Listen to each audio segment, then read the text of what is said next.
Mega लाडले। दोस्तों थोड़ी देरी हो गई, 8-10 बज चुके हैं, तो चलो मैं जल्दी से सीधा बस स्टैंड निकलता हूँ क्योंकि आर्यन आ रहा है तो उसको लेने जाना है। तो ऑटो पकड़ के मैं निकल गया सीधा उसके पास। तो यहाँ से बैठते हुए सीधा निकल गया मैं बस स्टैंड पे। थोड़ा उसको देखना पड़ेगा उसकी बस कहाँ आई है। तो फिर अंदर घुस के सीधा मैंने देखा बस कहाँ है, तो उसको ढूंढने में थोड़ा टाइम लगा। उससे बात भी की तो उसने बताया थोड़ा पीछे है। तो फिर मैं आर्यन भाई से मिला तो उसको लेकर सीधा निकल आया गोपालगंज की ओर। फिर मैं उसके रूम पे गया तो उसकी रूम पे बहुत सारा गंदा रखा था, तो उसको साफ़ सफाई करवाया। साफ़ सफाई करने के बाद मैं अपने रूम निकल गया आर्यन के साथ, क्योंकि आर्यन भी मेरे रूम पे जा क्योंकि खाना बनाना है। तो आज मैं बनाई केले की सब्जी और रोटी। तो आर्यन बना रहा है रोटी और मैं यहाँ पे बेल रहा हूँ।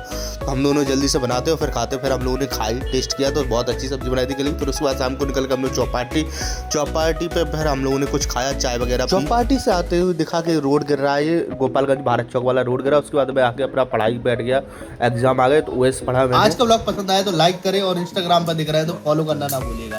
मेगा लाडले।